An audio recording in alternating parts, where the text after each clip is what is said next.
Greetings, every people. This is your cult of personality, your Toon Critic's name, Toon's the name of the game. Welcome to Roundtable's Magic. The thing is the thing. Where do you do the thing? We're talking about Season 6. Ha! I did the intro, and I didn't get interrupted that time. So, ha!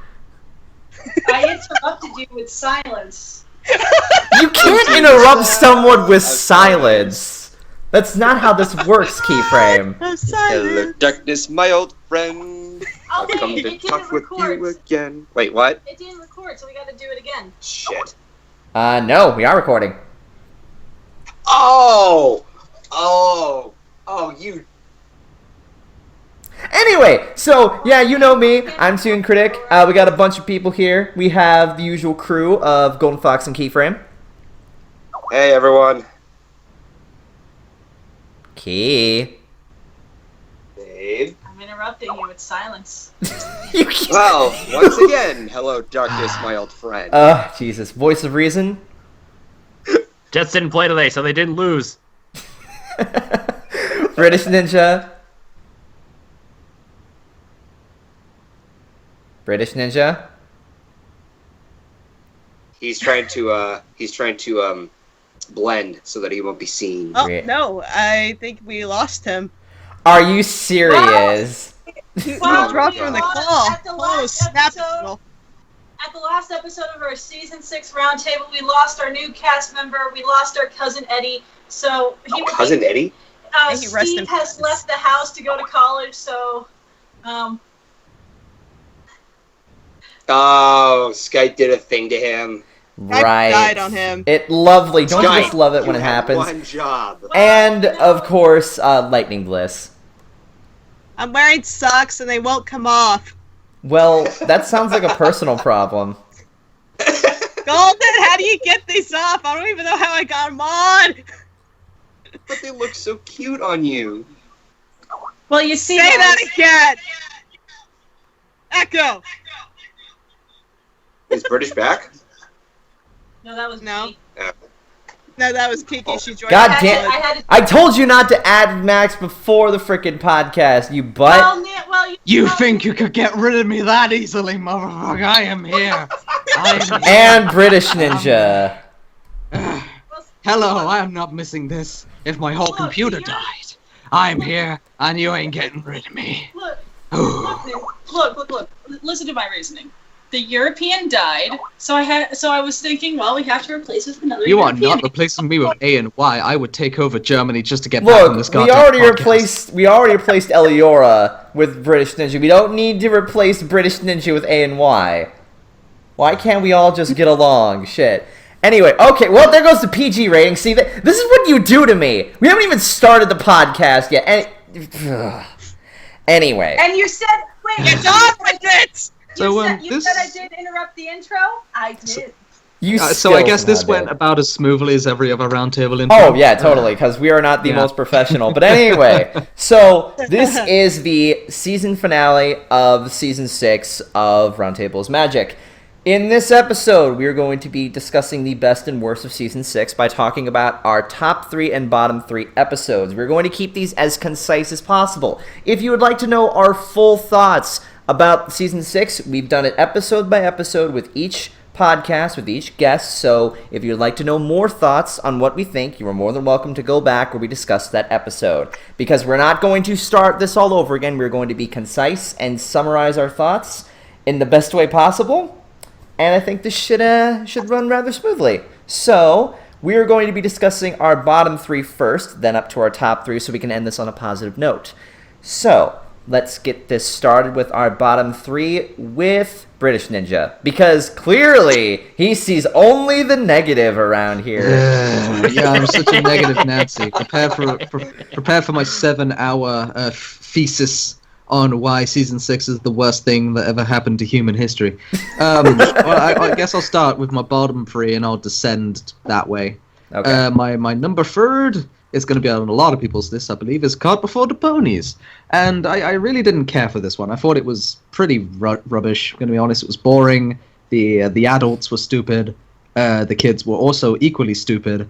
The song was terrible and unforgettable, and I don't really have much to say about it because I just don't remember it. And that's the biggest sin of all, really. When something is so bland and forgettable that you literally cannot remember the context of the episode, then that's a sin within itself. My number 2, as much as I hate Carts Before the Ponies, at least stuff happened in that episode, and on the contrary, Applejack's Day Off is easily the most boring episode for me to date. It's really dry, it's not funny, it's terribly paced, and I think it just tries way too hard to be clever, but it just doesn't work, and Applejack's just really kind of dumb. With like, I am in full-blown disagreement, sir. I know, I'm aware, but hey, rotten free. I'm fairly certain that Papyrus would have a better job at solving most of these puzzles. Ouch. She's just not that smart. I'd like to explain why, but I have to keep this concise. And my worst, my absolute creme de la creme of this mountain of poop, as it were, this king of sewage sits right at the top, is Get Good Newbie Dash. And let me just put aside the debate on whether or not the Bolts were right to do what they did. Let's sweep that under the rug for just a second. This episode was meant to be Dash's crowning achievement. This is a character who we can all relate to, the skilled underdog hoping to achieve her dream. This is it. This is her moment, the one episode that had the perfect excuse to show and explore the best of Rainbow Dash, what makes her best, what makes her worthy of this accomplishment. But instead of that, they do a cool little thing of showing every single negative, terrible thing Rainbow Dash has to offer. Every selfish, rash, arrogant, borderline stupid part of her character is on full display. On that feat alone, this episode is just spoiled. They taint something that we've spent 5 years working towards with probably the worst portrayal of Rainbow Dash. In character, I'll say it's in character, but it's the worst part of her character. It's the worst portrayal of Rainbow Dash in the show. I will go there and say that it is the worst Dash episode in the show, and that at its core is why I think it is the worst. And that is my thesis on my bottom 3 of season 6. So I will pass it off to someone who agrees with me a little bit, I guess. I'll pass it off to Golden Fox. Alright, needless to say, I'm kind of on the similar list with British, in that, going Hashtag over the right list, opinions. I had to look it up, yeah. Seriously? Yeah, hashtag right opinions. Let's get it going. Hashtag right opinions.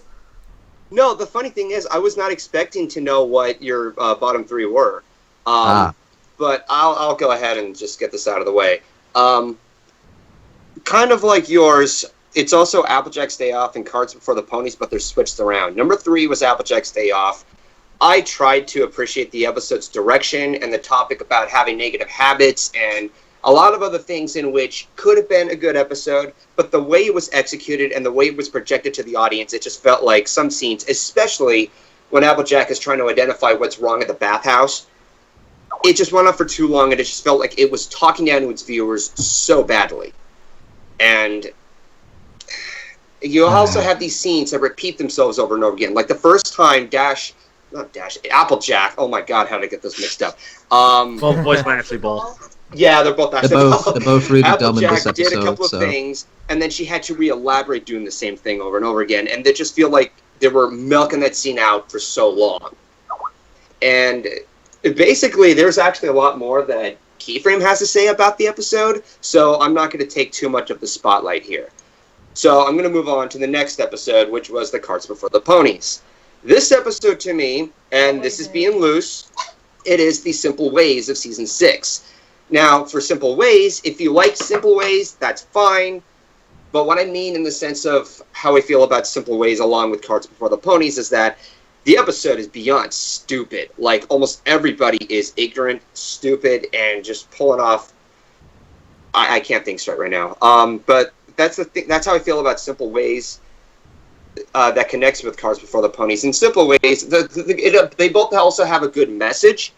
In Simple Ways, try not to be who you're supposed to be. And that's what was going on with Rarity when she was becoming more and more of a southern sort of character just so that she can get Trenderhoof. I like the mud!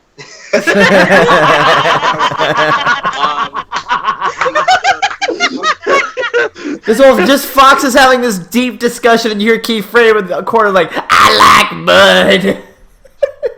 But getting back to Cards Getting Before the dirty. Ponies. Description of our relationship. Getting back to Cards Before the Ponies, everyone was stupid. The adult characters were just as bad, if not worse, than how I felt about the adult characters in Appaloosa's Most Wanted, because they were so full of themselves. And what really makes this even worse in that regard is that near the end of the episode, when the CMC snapped at them saying, "We were supposed to design them and ride them." Oh, well, why didn't you tell us? You're just now asking that? They've been telling you this whole time. Were you this oblivious? I mean, that right there is just along with everything else, the song was stupid. The way everything was executed was stupid. I know that I've spoken to some people on Skype. They actually like the episode. Some of you like Simple Ways, and if you do, that's fine. And this is something that I'm saying right now, because before I get to number one, you guys know what it is. Yep, babe, come on. No! Don't make me tickle you again. I'm haunting you with the power of trolls and deferring opinions. Oh, jeez. I have to keep saying this all the time because some people get the wrong impression. Everybody's entitled to their opinions. And yes, I do get carried away with whatever it is that I say in my opinions.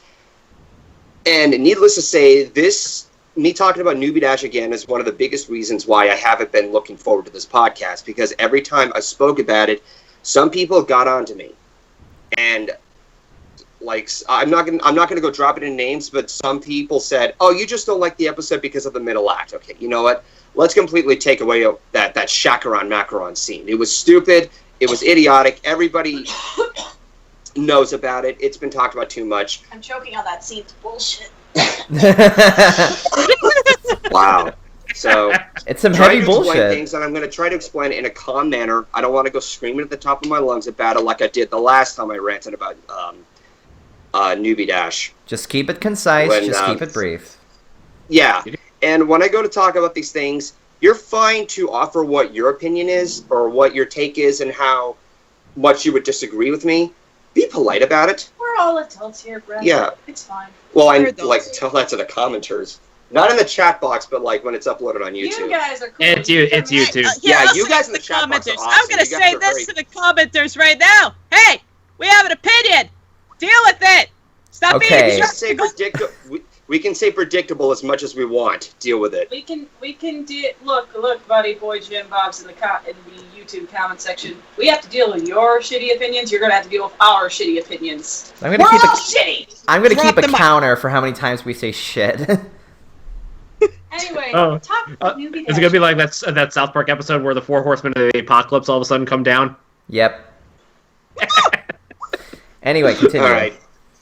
All right. So the thing about Newbie Dash, and this is something I can see where Josh is coming from, in that nicknaming somebody, you're not supposed to like the nickname. It's made to help toughen you up, so that way, if let's say you encounter an enemy on the battlefield, they won't take advantage of you with whatever name you hate being called. I mean, imagine if Marty McFly was in the military and he can't get over being called a chicken.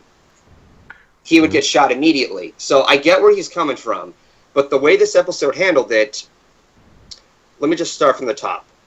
My biggest problem with this episode starts from the very end, when all the other members of the Wonderbolts give out their nicknames, showing Dash that she isn't the only one with the nickname she loathes. That right there was the problem. They never informed Dash about this tradition early on until after that stunt she pulled to try to impress them. But Golden, I hear you say. Spitfire told Dash that their nicknames are in the locker room, have their nicknames on their jackets, and she also called Soren Clipper. And Dash should have told them sooner. Yeah, everybody keeps saying that Dash should have told them to stop calling her the name. Okay, first problem with this argument is that Dash is under the impression that they bullied her or looked down on her so bad that the last thing on her mind is to tell him to stop. When you were a kid in school and was being called names, how did they act to you when you told them to stop it? How did they respond back? Did they laugh at you or mock you for that? Because I'll tell you this, I was. I was. I know all of you were bullied. Being bullied and teased is not fun, and when telling them to stop it, yeah, you're going to get mocked for that. And given the circumstances that Dash had in her childhood, now do you think that Dash should tell the Wonderbolts to stop calling her Rainbow Crash? You should think about that for a second. And furthermore, what Spitfire did, and the Spitfire has to be a lot more upfront than just everyone has nicknames on their jackets, right, Clipper? Hell, Soren didn't even bother to talk to Dash at the very moment about his nickname until after Dash's stunt. What also does not help the situation is that all the other members weren't called out by their names, just Dash. Everyone was calling her Rainbow Crash. What Spitfire did, I hate to be blunt, but that was half-assed. This furthermore does not help Dash's perspective. In fact, didn't the other members have the same experience? Not liking a nickname and letting it overtake them without the notion of what their true intention is? This just seems so oblivious to them when they're asking Dash why she's acting the way she is. If you're going to toughen someone up by a name that controls them, you have to be very careful with this method. Especially when this is being shown on a TV show that kids are watching. This message could have been as powerful as some people have stated, including Josh and Will, and I respect their opinion in their review, but the execution of the message was so skewed that in the sense of bullying, it's dangerous. And that alone makes me say that it's worse than when AJ said, "I didn't learn diddly squat, Celestia," in Super Speedy. And worst of all, because this is an episode that concludes, a character arc, as British Ninja pointed it out, that this is the crown and achievement, you have to watch it. You have to sit through it. You could skip Applejack's Day Off. You could skip Carts Before the Ponies. But you cannot skip Newbie Dash. So, and furthermore, and this is on a personal note, and I know that this sounds very shallow, Dash's arc of joining the Wonderbolts was the biggest motivation that I had with the series. It made me lose so much hope for the series. And I'm also sorry to say, Top Bolt did not help either. I still think that it made Spitfire's character even worse. Who remembers that scene when Spitfire was telling Dash what was wrong with one of the two members that Dash was helping? Why didn't she bother helping them? It's fine if you're going to represent Spitfire as a sergeant. It's her job. I get that. I was fine with that in Wonderbolt's Academy. But not in Newbie Dash, and especially not in Top Bolt. When she states out loud, "I like yelling at people," she used to be a little bit more humble than that. And I know that some of you are going to disagree with me. I know that one commenter is going to type down a long paragraph as usual. I am not changing my opinion. But if you like these episodes, fine. I'm not calling you stupid. I'm not calling you ignorant. I'm not dictating your opinions. I'm not confused Matthew, if you catch my drift. You guys want to know the most amazing thing about this? What? During the entire time that he was reading out this impassioned thesis, I was looking at his hand because I painted his nails. What? I was going to say, we might want to wrap it up a little I bit here. painted his nails like this golden sparkled nail polish that I found, so I just see his hand glimmering while he's stating his thesis. It's like his stand. You look fabulous, darling. Okay, All right, so... Alright, so, yeah. I'm going to stop where I'm at right now, because I don't want to go taking up too much time. Yeah, you're good, you're good. You're good. Babe, I'm going to pass it off to you. I was just starting to put on the top coat. Anyway. Alright, fine. No, you are Me! I'll go! Step off, Pipsqueak. It's my Whoa! Pipsqueak! Dave, why don't you pick on someone your own side? No one. Hey! No one is Keychi. No one is keyframe size. Did you call her Keychi? I have my keys confused. I'm looking at a key chain over here. I just called a clef key in Pokemon X and Y. I'm listening to the key to my heart in the background. Anyway, so my least favorites of this season, and overall, well, I don't think this season was as good as seasons 5 and 4, which are my favorite seasons. I do still like this season over seasons 1 and 2, and maybe tied with 3. I view season 6 as the new season 3, and that is a transgression period because they're changing so many writers and everything, and a lot of these new writers are trying to find their spots. I mean, hell, a lot of the really good episodes this season were from returning writers from season 5. But anyway, on to the shitty stuff. So, hold on, I didn't make a list because I'm better than everyone, but my 3 least favorite episodes. Let's start with Carts Before the Ponies. happened to the Cutie Mark Crusaders in this season, man? Oh. Oh, What boy. the hell happened to the Cutie Mark Crusaders in this season? We start with On Your Marks, which, by the way, for the longest time was my least favorite Cutie Mark Crusader episode because it was so goddamn boring. And Apple Bloom is already my least favorite CMC member, so that was already an uphill battle. But then we get to Carts Before the Ponies. Yay, a race car episode! Wacky races, fun hijinks, smiles! It didn't make me smile. And you know an episode is bad. You know an episode is predictable. When I didn't even need to watch the episode to point out the actual flaws with the episode. And when I did watch it, skipped. yeah, I skipped it. Did the podcast, Carts Before the Pony podcast with Mad Munchkin. Plug right there. Go watch it. I was able to do an impassioned speech saying everything that was wrong with the episode. And I didn't even watch it. And then That's a legendary made me moment watch right it. there. Yeah, and then Brett made me watch it. And I was right with everything. My opinion didn't change. Correct You opinions know an there. episode's bad when that happens. You see, hashtag correct opinions. It needs to start trending. I thought it was hashtag right like- opinions.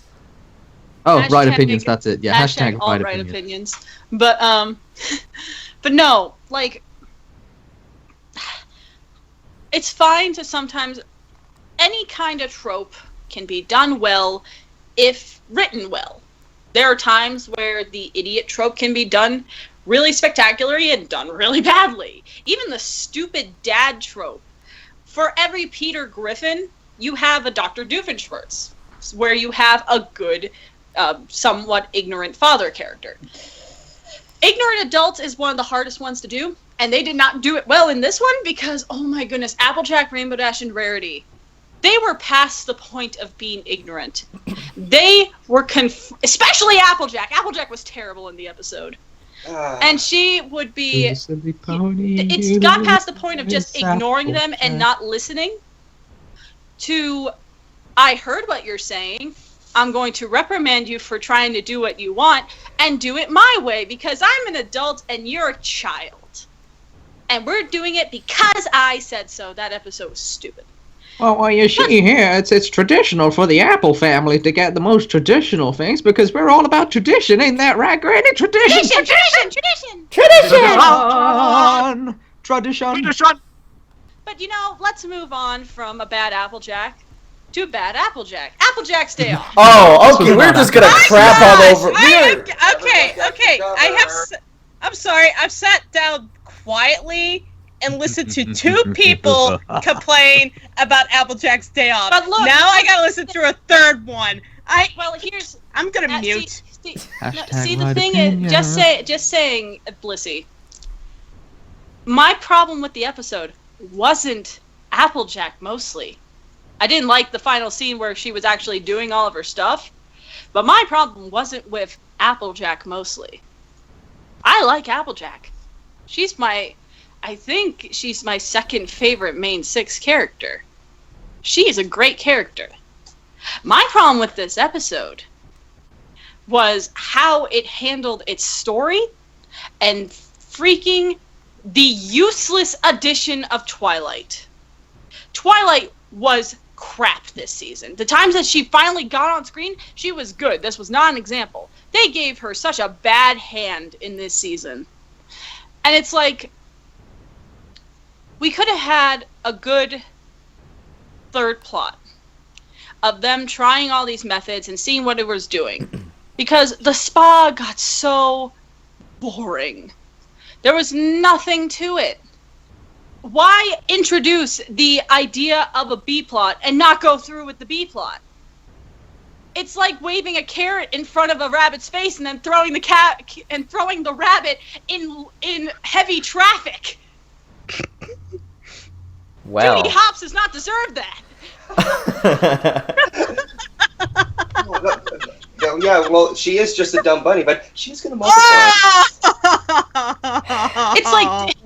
It's like putting a stink bomb in someone's fursuit. It's not good. But it's just, I understand the appeal of the episode when it comes to having a routine, a method that you're being very intolerant to change. That is a good lesson to learn, especially for kids who, in their developmental years, usually don't like change. We don't welcome it, which is ironic given that that's our most adaptable time in our lives. However, when they were showing the resolution to the change, half the methods that they did were things that involved magic. So unless you have Rarity and Twilight coming to the farm to do half of these methods, they're not going to work past step 1.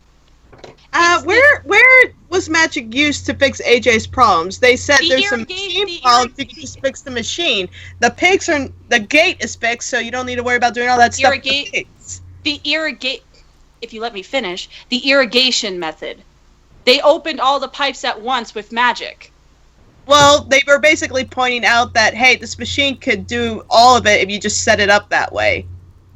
But why couldn't they just have Twilight make a contraption that when you turn one of them, they turn them all, instead of having all of them open it up at once with magic? Let's assume they did. Let's just assume they did. Hey, you were doing this one at a time. Well, you can in fact do it at one time. That was fixed. Yes, I'm not saying that that's a bad thing. It just wasn't well projected. But they could have... I don't see why, when they have Twilight, who is the most techie one here, to make that contraption, that they just use magic instead. If I may. And you know... Yes? If I may, let's save what Bliss thinks for when it's her turn. Yeah. Let's try to keep this a little... We'll try to keep it from rambling on too much, alright? But I'm still going. Because I still have more points to it. I think the point is, it's not bad to bring out the idea of change. But besides of showing Applejack in the wrong with the fact that she doesn't want to change, and going to farcical levels with some of the stuff that she did, she was being a dick to Rarity. Rarity owns 2 stores at different ends of Equestria. And she makes a little bit of time to go to her friend and want something. She was totally in the right to be pissed off and go on her spa day while Applejack was solving this kind of crisis thing. I feel like she should have been shown more in the wrong there. And besides the fact that this episode was written for a preschooler, this episode just pissed me off. But fine, there was one episode that pissed me off more. And that was the episode that ruined the streak of good Pinkie Pie episodes. Uh-oh. Spice Up Your Life. Yep. Oh boy. The one episode. Oh, here we go. Episode that I could not. The one episode that you can't get me to watch twice if you paid me. It's bad when an episode is dead at the starting line. It's bad. An episode is bad when every character is written poorly, or a majority of them. It's bad when you introduce a new character that is complete and utter useless to the plot, and has no reason to be there besides being a plot device. It's bad when everything in the episode is good, but there's one character that ruins everything. That character was Rarity. Pinkie was great. Saffron and her father were great characters. I liked the critic, and the fact that the critic didn't need to be redeemed at the end and stuck to her guns. I liked the lesson.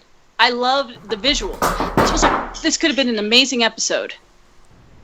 But Rarity ruined it. But Rarity completely backed... It was like Canterlot Boutique did not exist. Mm-hmm. And how on the nose they were. If they just changed it that she was trying to view it from a more business side perspective, or see the error of her ways, or someone point out, someone was not too long ago, people were doing the same thing to you. No revelation, no nothing.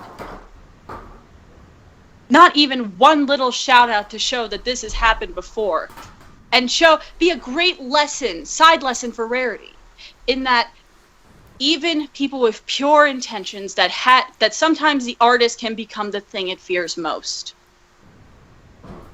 totally unused opportunity there. And also, Rarity used to be the element of inspiration and creativity. And now she's singing in the song about you must be the same. When she was willing to risk all of that, her dream, one season earlier. She pulled a 180. I agree with you there. That was one of my biggest complaints, along with Finn, and I think even Toon. Yep. And Mine too. Yeah. And at the end of the day, Rarity is one of my favorite characters on the show. And as a creative person who is a career artist, I understand the whole thing of having to sometimes follow a little bit of business mindedness to help make funds to continue the thing you're passionate about. There's nothing wrong with that. But there was no middle ground. They were going completely into the direction of things that were miserable and terrible tasting. Rarity should have known a middle ground. There could have been a middle ground instead of going completely original and completely career, showing the pros and cons of being business-minded with your passion. This episode just insults me as an artist. And I think that's the biggest flaw of all for a piece of media entertainment. If I may? Yes? This episode also exemplifies why I think Voice of Reason and I are pretty much on the same page about the season. This is my least favorite season, and this episode is one of the examples why. You have everything going well, but with one teeny problem completely ruins it. It's become an Achilles tendon for some episodes. It's when you put in too much cinnamon in your food. Cinnamon is great, but don't put in too much cinnamon. Or when you go to make a cinnamon roll, you stick something like, I don't know, a shot of hot sauce or something that doesn't fit. That sounds delicious. I kind of want to try that. That's nasty. Or something different that does not fit with the ingredients. But yes, those were my least favorite, and I can't wait to get more positive later. Yeah. But let's keep this anger train going with me. Let's see, who's someone who really wants to go? Jay, pass it on the list. I mean, I'm Again. what? Aww. Toon Critic. Oh boy. Okay. All right. So my bottom three for this season. I'm gonna be switching things up a little bit because I put down one of my bottom three as this episode, but man, oh man, oh man. So the first one I'm gonna start off with is I'm gonna be going backwards here. 28 pranks later. Now, a certain voice of reason has more to say about the episode than I do, so I'm going to be the basket of breadsticks before the meal, if you will, with this. 28 pranks later is the spiritual successor. Fucking hell. Okay. The rating just went out the window too, whatever. Okay. 28 Pranks Later is the spiritual successor to Mysterious Ne'er-do-well. God, that is a tongue twister to say, Jesus. And in that, it's... Spiritual successor to Mysterious Ne'er-do-well. Not so bad. Well, depending. Go ahead, sorry, I didn't mean to interrupt. No, it's okay. So, the reason that it's there for me is not just because it's the spiritual successor to Mysterious Ne'er-do-well. It's the fact that Rainbow Dash was not the one bonked over the head with an idiot stick here.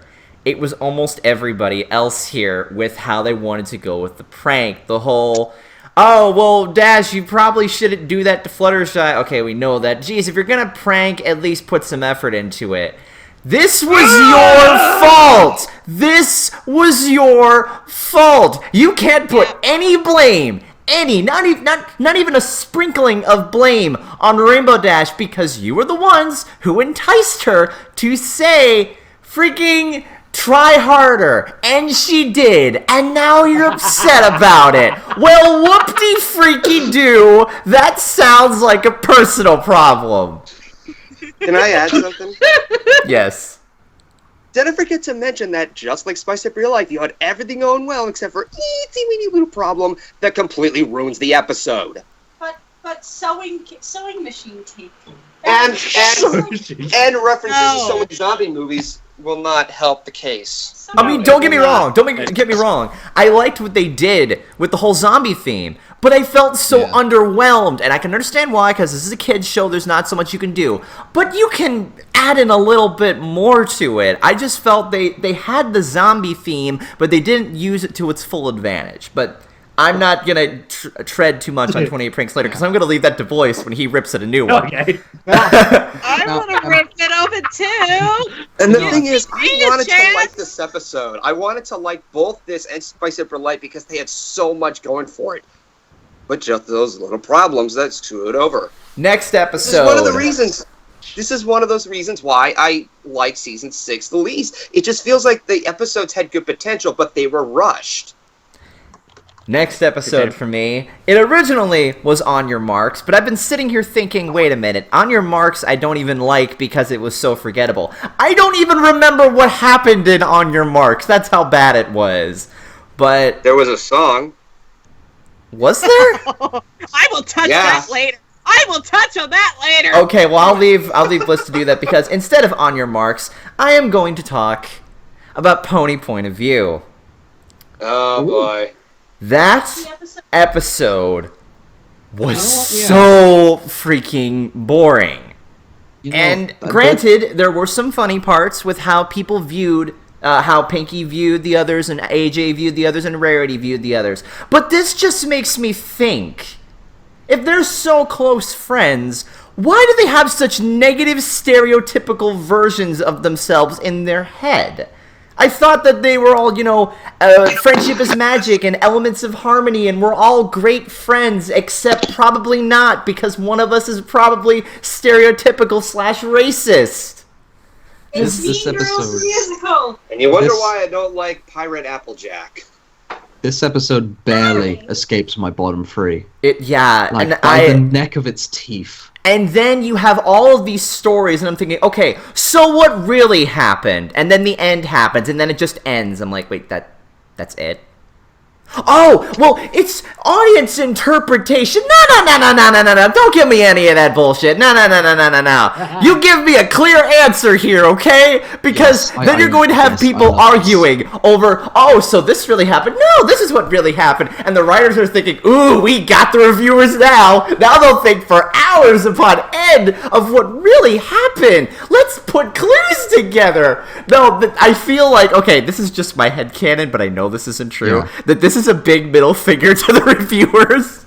Then it's just like, we got him now. We got him now. They'll never figure out what actually happened because we won't tell them. Like, here's the thing, and I'm going to keep this very short because I know it's not my turn. If MLP is not Five Nights at Freddy's, the fans should not have to write the story for the creators. The episode did not deliver on what actually happened, and that's why it's terrible. But And British, Yeah? sorry to interrupt.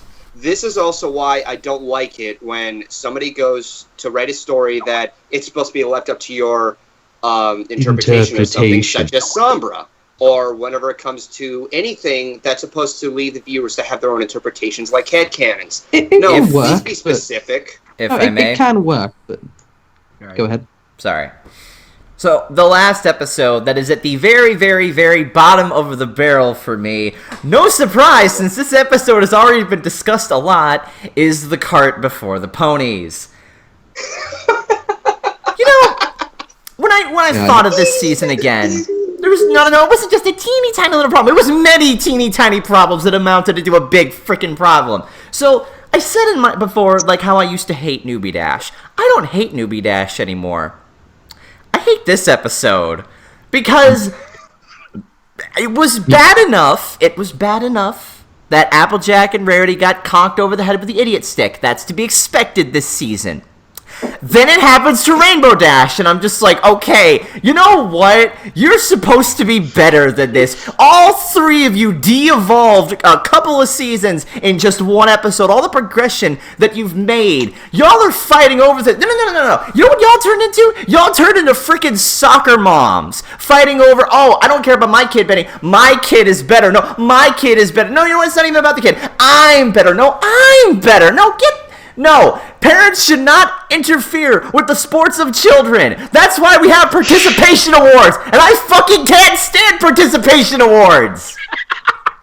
Oh, Look, we're gonna give you a thing because you tried. Well, you know what? Adults don't get freaking participation awards because we're not fucking children. Breathe. Oh, great. Okay. The reason why there's coloring books for adults. Exactly, because we as adults can do whatever the fuck we want. Cart Before the Pony sucked. Pony Point of View sucked. And 28 Pranks Later sucked. Hey, Toon. Hey, Toon. Giddy up, derpy racers, giddy up. That song haunts me in my dreams. Fox, buddy boy. All right, who are you passing? No, I'm just gonna say this before I pass it to somebody. Fox, buddy boy, you know how Yes? peeved I am right now at you? I'm sorry? You know how peeved I am at you right now? You said the P word. Alright. I am so peeved What's up? that Fox, if you and I were in a relationship, I would not use lube when we do it. Anyway, I am passing it off to Voice of Reason. Ah! That hurt. Fine. You're gonna feel like that. Fine. Nothing. Dude! Oh my god. Anyway, who are you gonna choose? Your best bro for years or the short one? Okay, I'm done. I'm walking. I quit! Fine. I'll pass it off to Lightning Bush since she's been She waiting. was never seen again. Yeah, She- nobody ever she- sees me. Because no one looked down. Yeah. Oh god, I Everybody got is taking mad. my points. I'm sorry. Go ahead, please. 28 pranks. Yes, this could have been so much better. This is my first on my 3 least favorite, and yeah. Rarity and Applejack, I'm gonna slap you in the face right now. This could have been worded so much better and still have an episode. But no, you guys had to say something stupid and twist things around to make Rainbow Dash work for the pranks, and those pranks escalated into stuff that were terrible, awful things, and we got no one to blame but you two. I'm very disappointed in you, Applejack and Rarity. Y'all got beaten with more than an ugly stick. Anyway, So yeah, did not like that. I can nod to the fact that 28 pranks, 28 days. Hey, only one big problem with this. 28 days, the zombie people ran. 28 pranks, they weren't running, they were walking. So maybe the title could have been fixed. That's a nitpick at this point. Could it have been like Night of the Cookie Ponies or something? Night of the Living Prank. Night of the Living Prank. Hey, That would would have have been a lot better. Ah, that That would was have a been lot better. And If it you're wouldn't have gonna do- saved the episode. If you're gonna do 28 That's pranks, make the Dag Ponies run, because in the 28 days later, they ran. Oh, that is a nitpick. It is a I nitpick. like the 28 pranks later because I- I had a lot of fun making the thumbnail for that review. Rarity and Applejack, like they were the cream of the crop for me on why I hated this episode. The second would be Rainbow Dash, because she pulled a prank at the very beginning, and it's like, what happened to that continuity of Piggy by telling Rainbow Dash not to prank Fluttershy? She's very sensitive. And Rainbow Dash is like, oh, you're right, yeah, let's not do that. What happened to that? Did we just blow it out of the water? Oh, we're gonna forget about that. We're gonna make Rainbow Dash mean, and she's gonna get what's coming to her. Wow. Okay, moving on to my second least favorite. Yeah, Cart Before the Ponies. Everybody's just been inspired- shitting on this episode. Inspired me to make an art piece. That's all it did for me. You gotta admit it was a great art I piece, would've seen though. the scene, yeah. That was I'm very proud of that art piece too. That's the only thing good about that episode. It inspired me to draw up an art piece of me and ToonKritic in our own cart. And it was a beautiful piece, if I do say so myself. I don't care if I'm the backseat pony. It was fun to make. Use the tail to steer. I'm gonna use my tail to steer. Do it like cheetahs do. Anyway, Sorry. continue. Sorry, might I just there's interrupt? Sorry, can I just interrupt for a second? It is slightly important. I have to go for just like 10 minutes. I'll be back in 10 minutes. So I know it will go back to me once Bliss is done. Put me last for the. Wait, you top already two went. I'll be back before that. Well, you already went. No, I already went. I Yeah, already went. so No, you're it would gonna go go back last to anyway. me. Well, yeah, you're going last anyway. Oh, yeah, it goes in reverse order. My bad. I You're fine, apologize. you're I'll fine. be back soon. You're good. Go. Go. Okay. Anyway. So, anyway, the kids were kind of dumb. I'd argue that, they were a little nervous to repeatedly tell the adults, hey, we're supposed to be doing this stuff. The fact is, though, they did. The adults just ignored them. So I'm not going to blame the kids here. The adults were stupid. I hated the adults and the Cart Before Ponies. I cannot believe how stupid they made Rarity, Rainbow Dash, and Applejack out to be. I mean... it was just completely uncalled for, and it was just like a plot device at this point, and I'm just banging my head against the wall. So, yeah, the only thing good about this episode is that it inspired an art piece. That's it. And last, but certainly not least, my worst episode of Season 6, it is On Your Marks. Now, I got a lot of criticism when I did my review on this. The criticism was that I completely ignored children's feelings and depression. I was totally mean and hurtful towards Apple Bloom's feelings. She was going through a hard time because her friends want to do something else without her, and she needs to learn. You're being so mean, Lightning Bliss. Oh my god. Pause. Yeah, rewind. why are you so mean, Bliss? You know what? I'm not focusing on that part of the episode. My focus on the episode was that they already had something good going, and it was swept under the dang rug in favor of watching Apple Bloom sing a depressing song about how sad she is and she can't figure out what to do on herself, even though she's been able to in the past when she didn't have a cutie mark. No. And rather than have an episode about Bulk Biceps trying to figure out what else he could do with his life and with his talents, which would have been a great concept. This was the episode that should have happened before the one with the Griffin. What's her name? Greta. Gabby. No, Liz, wow, whoops, Liz, Gabby. Thank Gabby. you. But Thank you. I was this saying that. episode- Yeah, go ahead. Sorry, go ahead. No, Okay. I'm just saying thank you because I said that in the podcast before, and a lot of you disagreed with me. Now you see where I'm coming from. Yes, I agree with you. This Gabby's episode should have happened right here. Instead, it was swept under the rug in favor of watching a montage throughout most of the second act about how sad Apple Bloom is. I'm sorry. This episode was confused on where it wanted to go, and I ended up getting boring watching it by the time we get to the final act. And I already knew how it was going to end. Tender Taps, a forgettable character. We only see him one more time, and that's with the Gabby episode. He is a forgettable character. I just don't care. I just don't care. It is sad when the only thing I see positive about an episode is what's going on in the background. Yeah. All that interested me was going on in the background. I wanted to see some Easter eggs. I saw Easter eggs with the art ponies. I saw some Easter eggs with Dirty Dancing. That's all I cared about in this episode. Everything else was forgettable. I did not like the song. It was depressing and unmotivating. I'm sorry. I don't even know how it went because it was so bad to me. I'm sorry.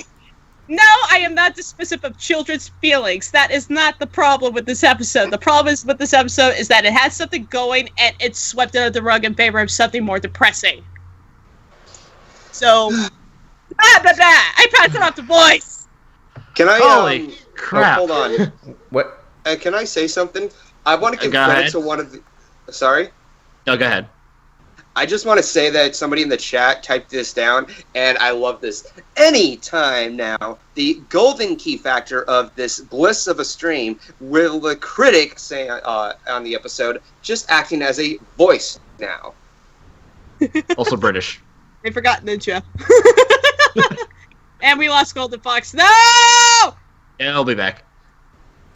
If Toon shouted, how is Voice gonna react? Oh boy, you're in for a treat. Okay. Have fun, So- kids. Wait, somebody called me while I was about this. Okay. Anyways, Go ahead. Trying to read that message. Anytime now, the golden key factor of this bliss of a stream, will the critic saying on this episode, just acting as a voice now. Somebody typed that down and just referenced all of our usernames. No, yeah, and we said minus British. Ninja. And the sixth member not including in this joke. Anyway. Okay, so now I get to talk about my least favorites of the season. But just a quick preface: Applejack's Day Off and The Cart Before the Ponies are not in my bottom 3. Le gasp variety.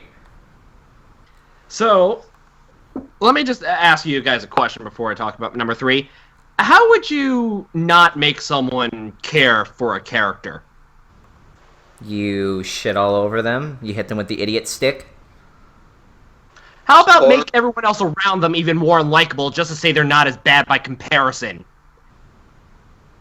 Yeah, I'm talking about No Second Prances. Oh boy, here we go. Hit the deck.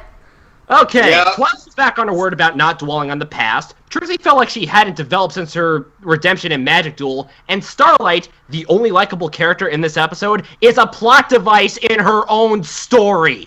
While I don't think it's as bad as the bottom 2 episodes, as it did make me laugh more, I just wish it didn't spit on my favorite episode of the show.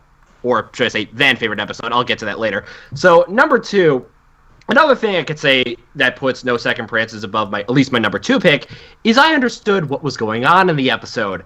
What the hell was the plot of On Your Marks? Holy hell, I didn't think there could be a worse Kingdom Hearts Crusader-centered episode than One Bad Apple. The episode feels like there's... Yeah, this episode feels like there's too many plot lines going on throughout the episode. At first, it tries to be a Kingdom Hearts Crusader episode addressing what's next now that they have their cutie marks. Then it drops that plot line to focus on Applebloom sulking about not doing things together. And then it shoehorns in a third story with a tap-dancing pony with stage fright. Not only that, but it was boring to watch. If the episode just picked one thing to focus on, I might not have been so hard on it. And number 1, yeah, it's no surprise to anyone watching, but my least favorite episode of Season 6 is 28 Pranks Later. Here we go. Here we go. What more do I say about this episode? Everyone acts like they're Season 2 selves, with the exception of Pinkie Pie. The only reason everything happened the way it did was so much continuity had to be ignored, and I hate the implications the moral brings.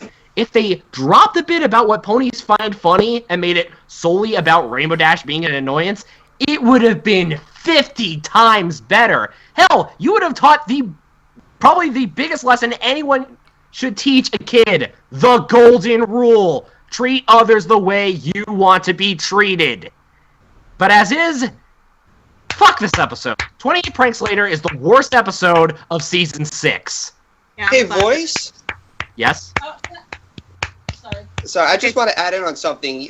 What about Rarity? You said how much of a hypocrite she was being. Yeah. Yeah. Can I just say again, in a previous stream, Rarity was not at her best this season. We have No, that. she was terrible. Yeah, we have that. We have her stupidity in Spice Up Your Life. We have how she goes to show her point of view and point of view. We've got, what else do we have? Oh yeah, remember that middle scene, that middle act in Newbie Dash? That's Rarity's fault, trying to stand out. Which, first of all, was something Dash was already doing, and second of all, trying to recollect my thoughts, this is supposed to be a group, a team. Trying to stand out is not the way to go. I want to ask Boyce one question before he moves on to his happy stuff. Yes. So 28 Pranks Later is your least favorite in Season 6. Yes. Where does this rank in your least favorites for the series as a whole? Overall, Yes. it is 4th. 4th. Wow. Under Rainbow What are the- Falls, Bridal Gossip, and The Mysterious Meridowell. Is that in 3, 2, 1, or 1, 2, 3? 1, 2, 3. So Rainbow Falls is top. Yeah. Yeah, nothing's topping Rainbow Falls levels of bad. Okay, okay, sweetie. See, this is why I love you. You see, you and I share that in common. Okay, let's talk about the happy stuff. Yeah. Finally, happy Okay. stuff.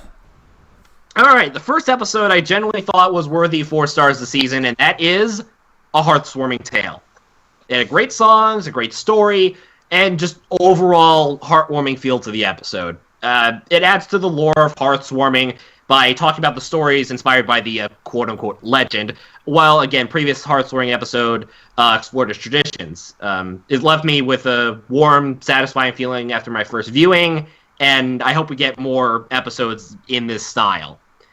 So, number 2 is the episode that was going to either make or break the CMC this season, and thankfully, thank God, The Fault in Our Cutie Marks delivered. I mentioned this in the last Roundtable's Magic podcast about the episode, but the thing I admired the most is what the episode did was what the episode didn't do, and that was pull a conclusion out of their ass. Basically, cutie mark? Yeah, by not actually giving Gabby a cutie mark. Ed Valentine knows how to write the Cutie Mark Crusaders as a group, as demonstrated with Flight to the Finish, and the girls this time around had to deal with the impossible, which, again, getting a non-Equine character a cutie mark. They came away with a great solution to the problem, and now I have my second favorite non-Equine character in Gabby. Gilda's still number 1. He's so cute. Didn't Ed Valentine write Carts Before the Ponies? No? Oh yeah, he did. Oh, well, everyone. Wow. Look. Okay, and one bet of. Okay. Everyone gets one. Everybody gets one. Okay, so. Yep. My number 1 favorite episode.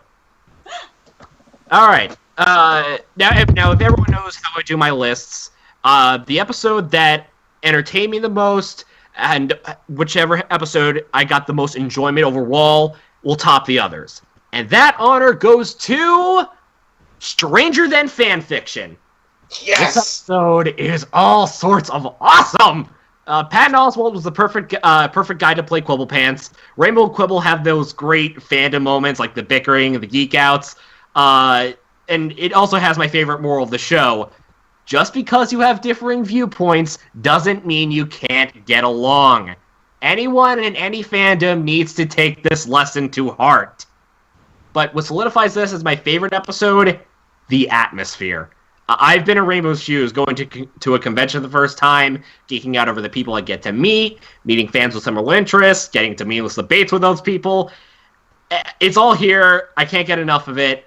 And I guess I can say this now. Stranger Than Fanfiction is officially my new favorite episode of the entire show. Magic Duel is officially dethroned. Wow. Magic Duel has been dethroned. See, this is funny because that Stranger Than Fanfiction is also my number 1 favorite, but this will be interesting when it comes back to me because I have some things to say too. Okay, so Blissy, your favorites. Oh, my favorites. Yeah, I'm not gonna lie. Season 6 kind of has been a bummer to me because Twilight has not been very well represented. She's completed a circle as being useless princess because she got captured at the end of the season premiere. But that being said, Where to and Back Again comes in at number 3 of my favorite because everything finale-wise was set up in my definition of perfect because I really had nowhere to sink a needle in where any of this could not fit in. The characters were well used, and hey, for the first time, sidekick characters were being used. I mean, of course we'd expect Discord to be in there. I already knew that Starlight Glimmer was going to be in some big part of the finale, but the things, I'm not gonna lie, at Nightmare Nights, I didn't get to watch the season. I didn't get to watch the season finale as early as everybody else because I didn't want it to be. I wanted to wait like a good little alicorn. I watched it at Nightmare Nights, and like Toon and Key and Doc for a little bit got my first reactions of watching it, and Y2. and Y2. I forgot. And my first reaction when like Twilight was like, Can you gonna take somebody with you? Somebody that will have your back, and then I'm expecting her to take Spike with her, and not Twilight. No! The episode slapped me in the face on my prediction! It's Trixie! Everybody loves Trixie! I did not see that coming, and I'm like, what?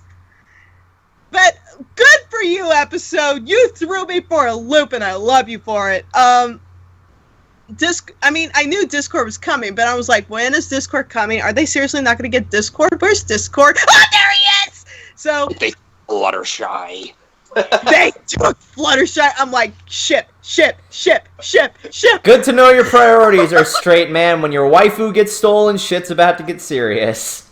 Exactly.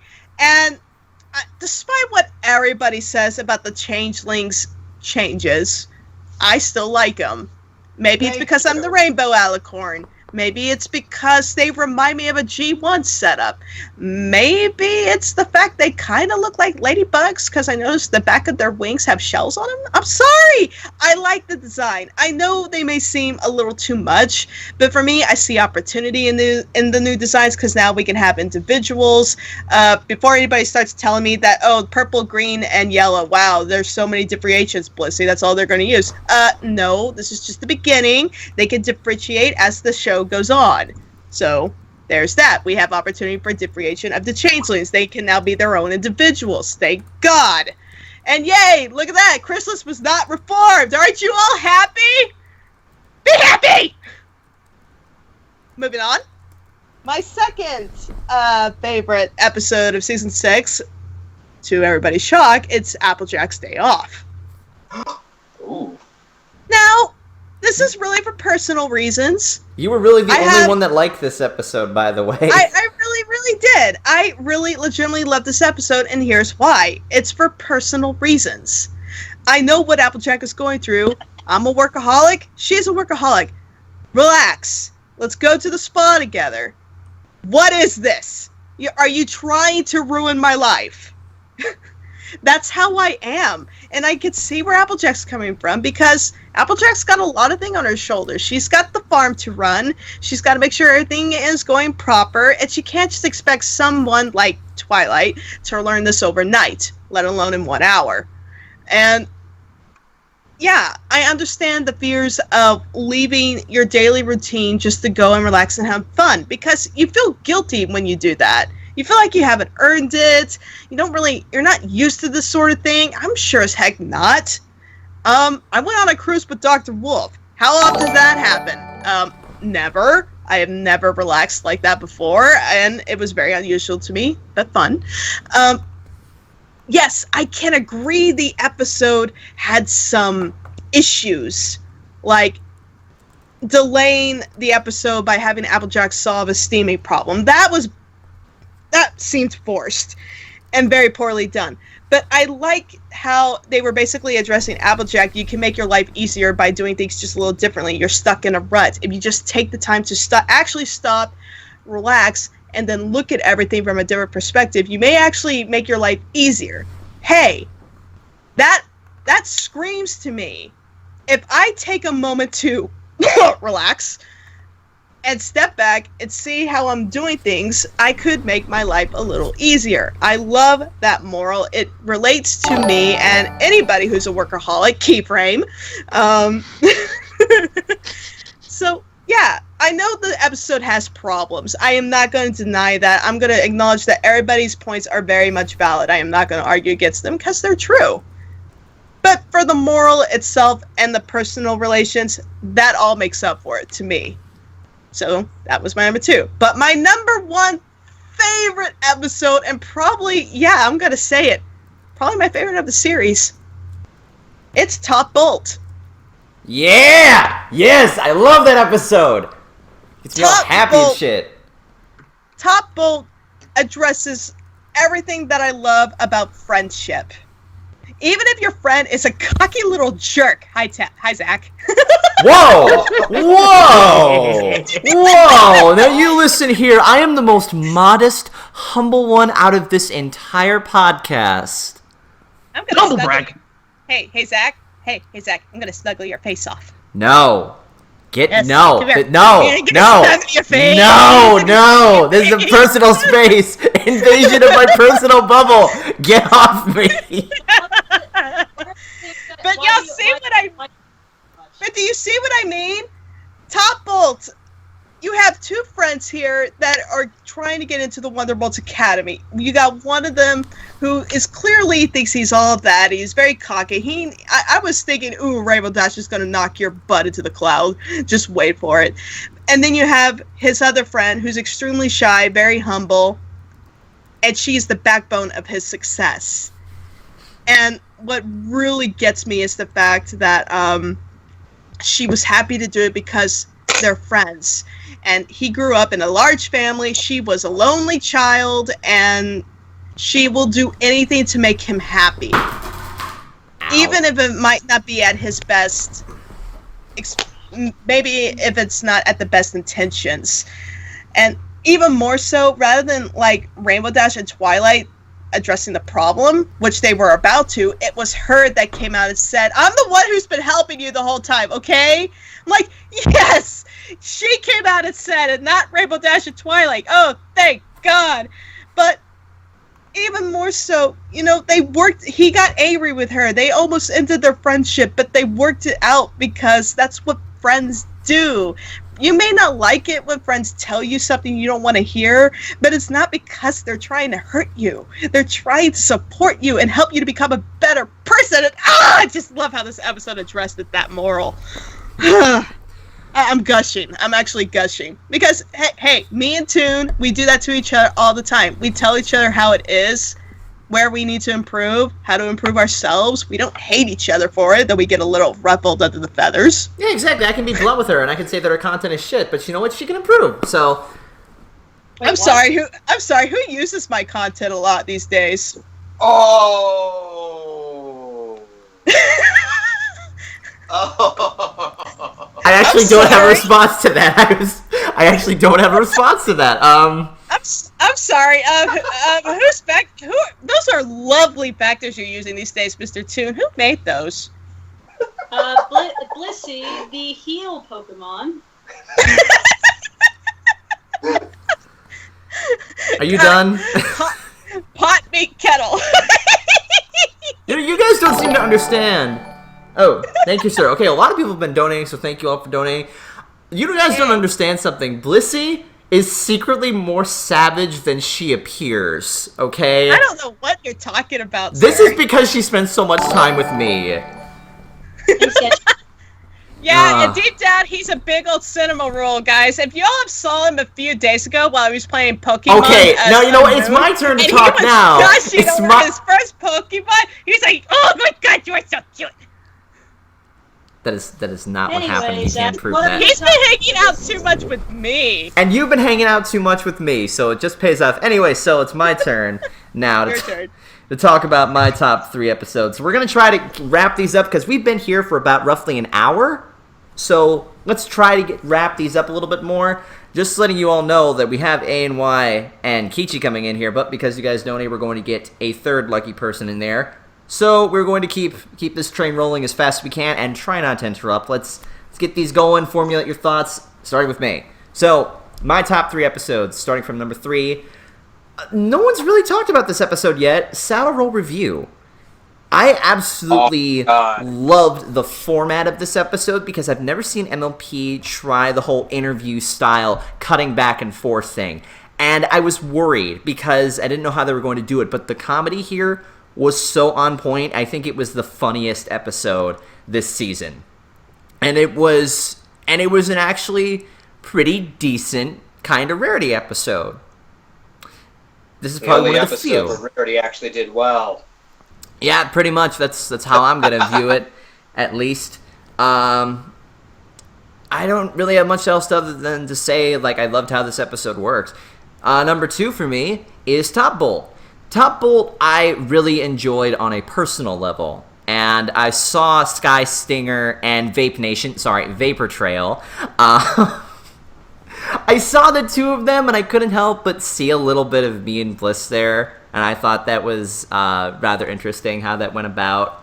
And also I loved how they were able to handle the moral of it. I liked that they were able to take the idea of you don't have to be protected, you don't have to be sheltered, you don't have to have this mindset. You might as well be honest, because if you live this sort of lie, there's only so much further you can go before it really shows that you're not as great as you think you are. And that's okay. It's okay to have your ego taken down a few notches, because that's what we like to call a reality check. And those, as much as we hate them, are important in life. That's why I love Top Bolt. Now, my number 1 favorite episode. There's no surprise here, but I absolutely loved Stranger Than Fanfiction. This episode is my favorite Rainbow Dash episode, and it is my favorite of this season. I loved that the core message here was we don't all have to have the same opinions. We're allowed to have differing opinions as long as you respect them. Voice already made a lot of good points with this, and I completely agree with his points, because those points are my points too.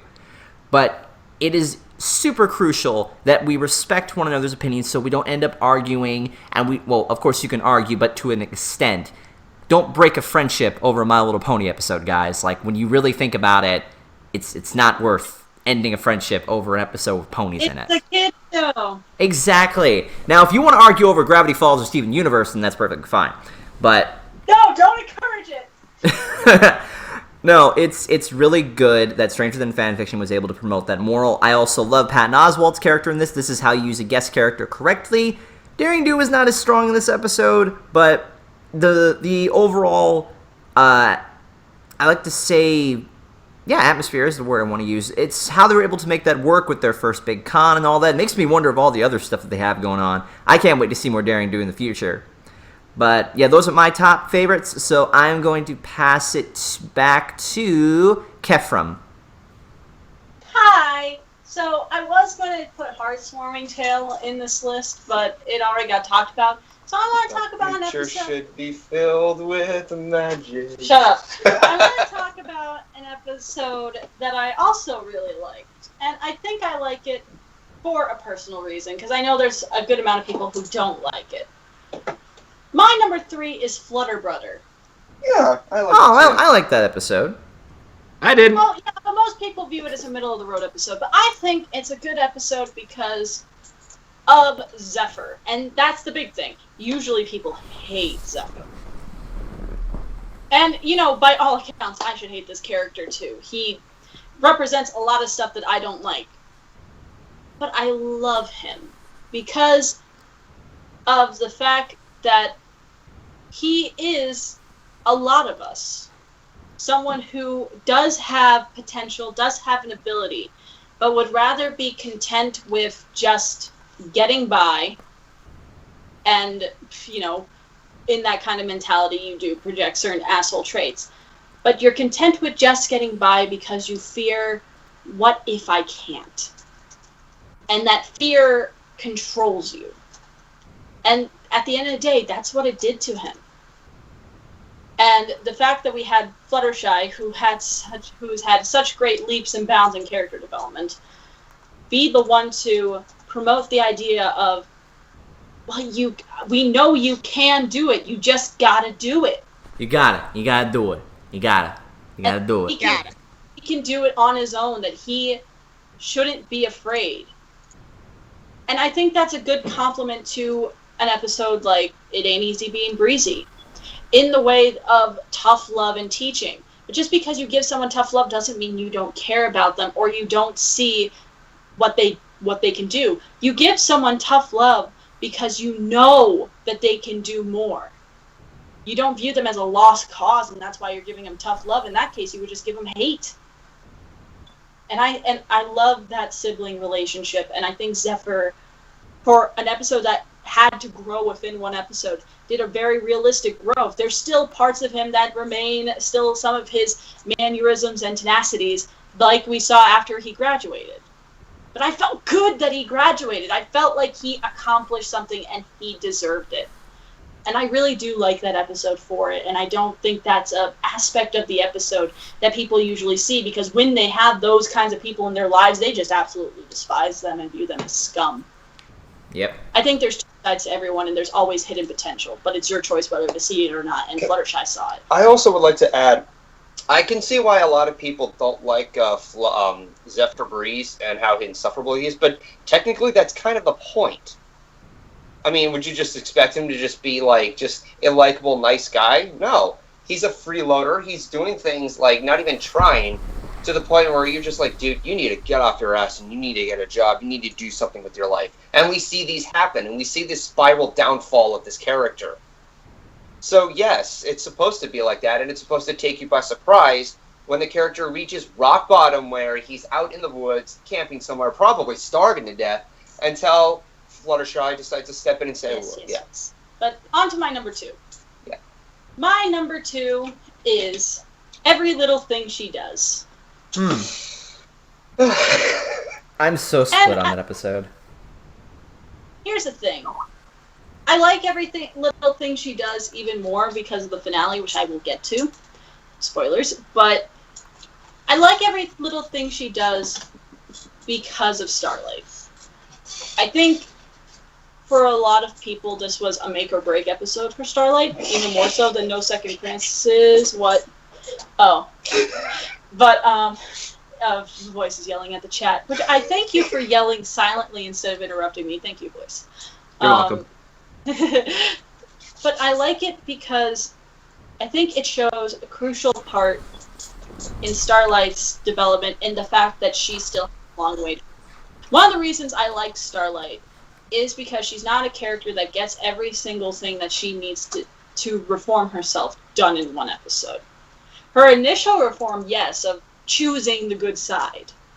But she really is that type of character that she needs to fall on her face and get back up and fall on her face again. She will make a lot of the same mistakes. And I like her for that because that's realistic. Especially someone who was stuck in her ways for such a long time. And this episode really signifies the crutch on magic that she actually has.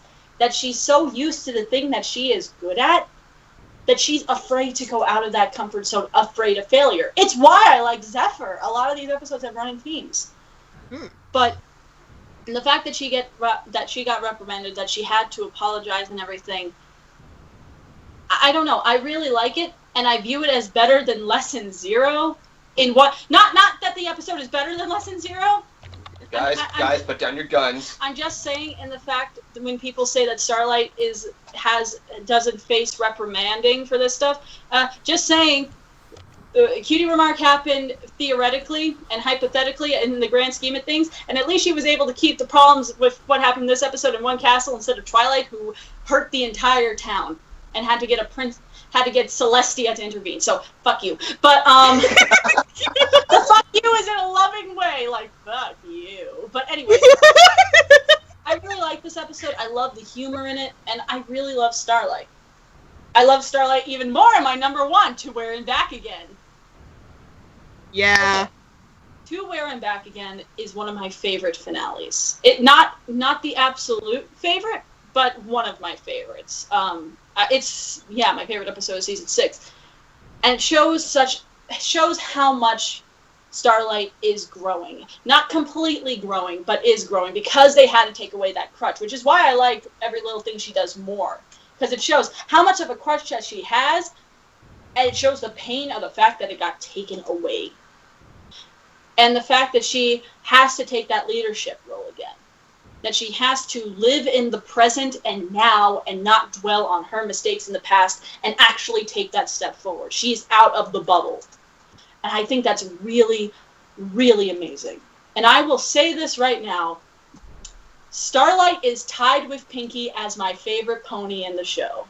Starlight and Pinky are the duo of my favorites. Starlight used to just be second favorite, but now she is tied with number 1. No one will beat Pinky, but someone can live with Pinky. And this episode and everything little thing she does, it exemplifies why I like her so much. She is, just like how Pinky is one part of me, Starlight is.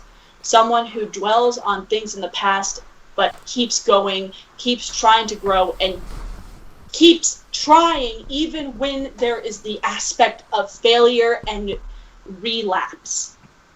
And that's why I love Starlight in this season, and this is why I like this season.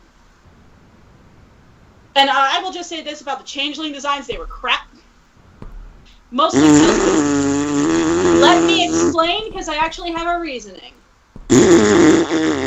Bliss. She's being a YouTube commenter.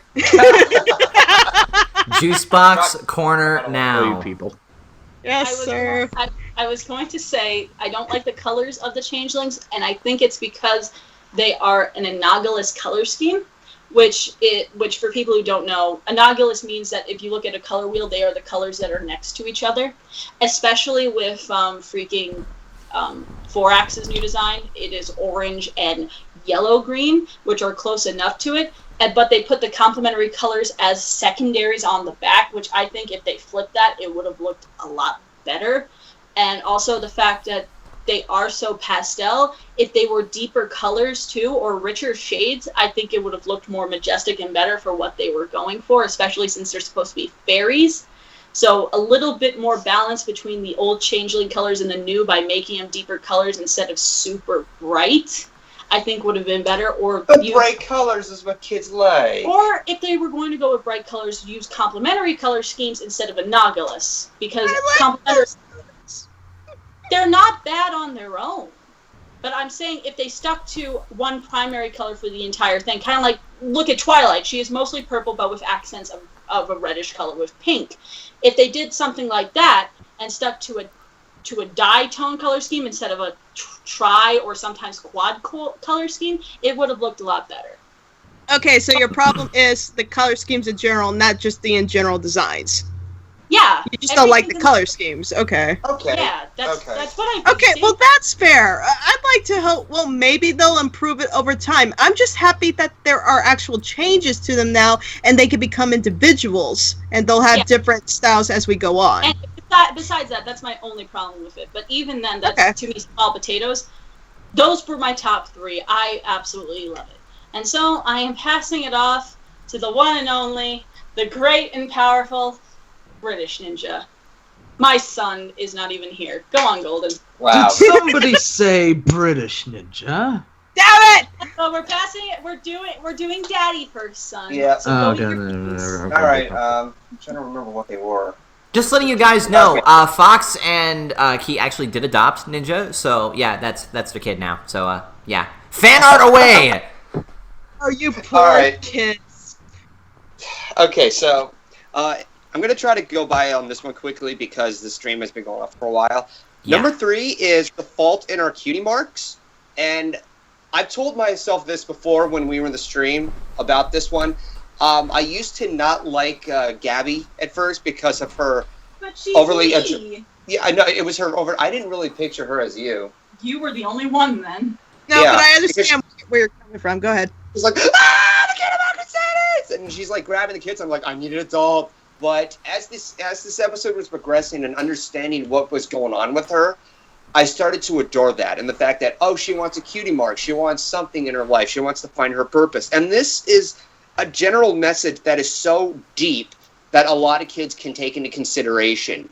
And the way this episode went about it, it did not pull any punches. It actually managed to keep itself aware that Griffins can't have cutie marks. And maybe they would try it, maybe they won't. But she would not give up, and I love that.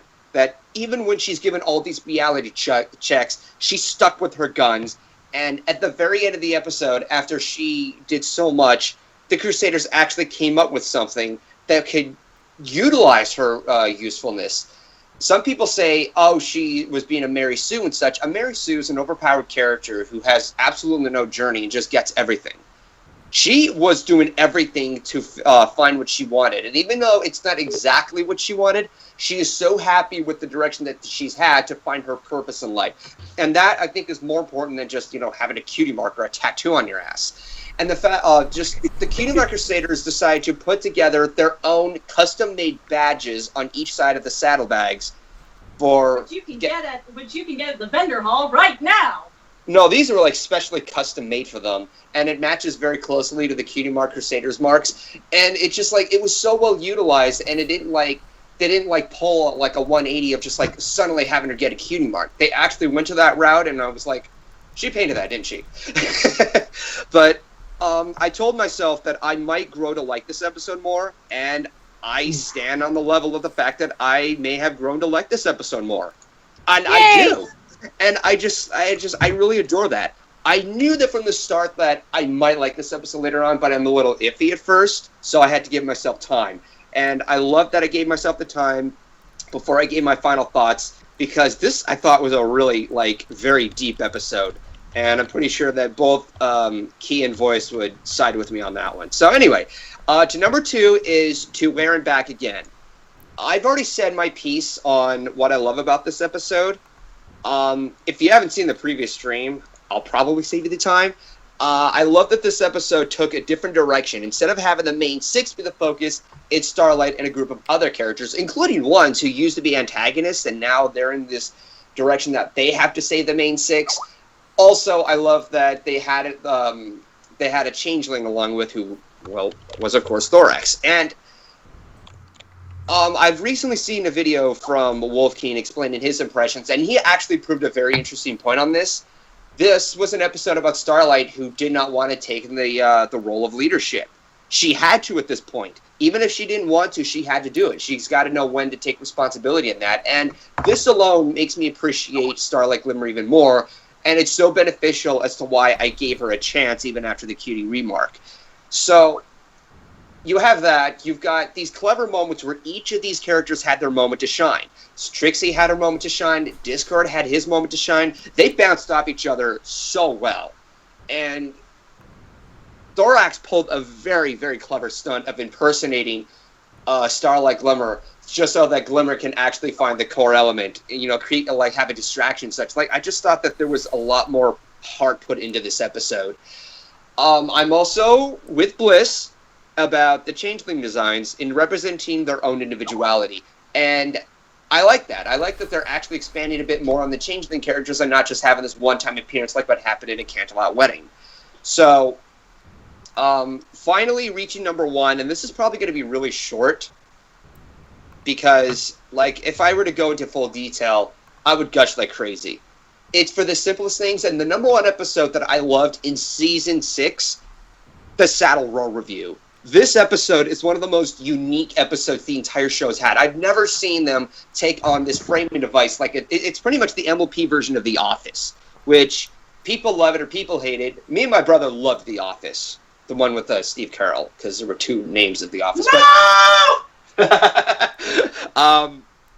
But the framing was very interesting. It bounced back and forth, explaining each of these plot elements, what Rarity was trying to do to make this boutique a success, and trying to utilize whatever's needed. I mean, you have this dance floor that is becoming a distraction, but again, it's utilized at the very end of the episode, along with these other moments, even the things I didn't like in the episode, such as that one kid who liked spoons so much, that was utilized so well. So even the things I didn't like, yeah, and they turned it into something hilarious at the end. She haunts my nightmares. In the words of the Tick, spoon! Yeah, and just not to mention, this episode is hilarious. You've got these, you have the scene where the main 6 are sweeping, and they utilize it going, sweep, sweep, sweep, sweep. I love that. And the moments where, Dash is trying to, interview the other people for hire, and she's like, okay, how about a race? 1, 2, 3, go. And they all, 2 of them run. One of them is just hard, brutally stomping on the floor, just strutting along. So basically, a lot of its humor puts so much to help the story along with. A lot of the shenanigans help the situation that Rarity was trying to take care of until she was put in that room, until the rest of the main 6 had to take care of it. Because there was so much stuff happening that the way this episode... It was so dense. It was so well projected into it, how unique it was and how humorous it was, that I can't help but adore this episode so much. So finally, we pass it off to the one and only British Ninja. Hey, you guys hear me okay? Just testing 1, 2, 3. Hello? That was a good episode, but what's your favorite from this season? Oh. Okay. So this top 3 was so difficult for me because I love these episodes so much. There's so much I connect with them. They're just all great. So I'm going to try my best to gunfire through this gushing as quickly as I can. The one thing I love about The Fault in Our Cutie Marks is its ability to walk the line between a perfect character and a Mary Sue. And there is a difference, and I'll go through it quite quickly. You can have a character who's good at everything, can be super multi-talented, be a super cinnamon roll, who seems flawless. What a Mary Sue is, in my eyes, is a character that is so perfect that it breaks the rules of the fictional world around it. Because with fiction, anything is possible. The writers could have easily copped out and given Gabby Griffin a cutie mark. And at the end, despite the established rule that griffins can't get cutie marks, breaking that rule would have made her a Mary Sue because she has no limit. She can do anything, even if it contradicts the fictional world they have built up around the show. But she can't get a cutie mark because she's not a pony. In what is practically a really well-written tragedy, Gabby is good at everything except the one thing she actually wants, which is a cutie mark. And that ability to walk the line, that's why this episode is so great. And it was one of the best of the season, easily. This would have, if this was any other season, it would have easily topped the list. But because there are two even better episodes, it's just a real testament to how much I love this season. Number 2. To people who have watched my season 5 reviews, all 15 of you, I tore apart my least favorite episode of the show, which was Princess Spike. And in that review, I stated how Spike in Princess Spike was actually fine, showing you the side of his character, which has respect, showing him as a mature, compassionate underdog, was incredibly interesting, and it's why he's one of my favorite characters of the show. And I was right, because The Gauntlet of Fire was the best goddamn Spike episode of all time. This episode took Spike, it took what I've always wanted him to be and put him in the spotlight of an adventure where he could shine. Everything I said about Newbie Dash at the beginning of the podcast, that's opposite for Gauntlet of Fire. This is Spike at his absolute best, showing off why he's a fantastic character, showing, not telling, the amount of progress that he's made as a kid dragon, raised by the love of his different species.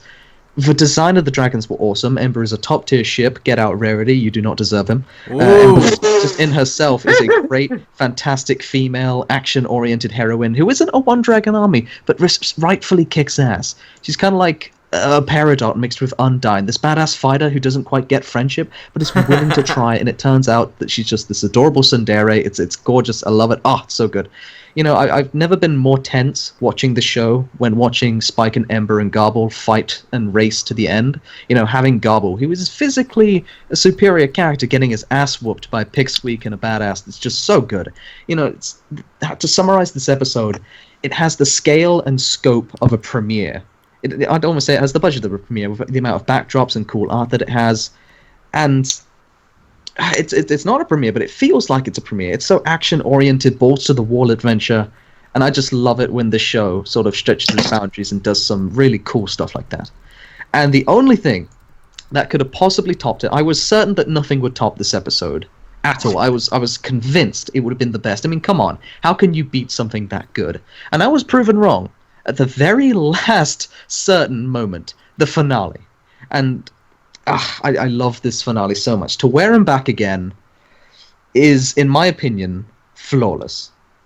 That's right. British must see everything in the worst way possible Ninja believes that this finale is flawless. And you can nitpick about the designs or the ending, but to me, and not only do I disagree with you, but if I were to agree, it wouldn't really change my perception of this episode that it is flawless for me, because that doesn't subtract from probably the tightest written story of any two-parter.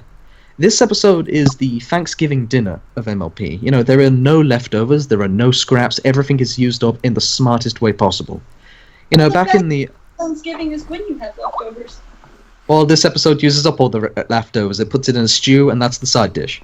Back in the other roundtable, I talked about how the setup is probably the best in the show. And it does what a good finale should do. It takes bits and pieces from the season, its ending, and it uses to contextualize the story.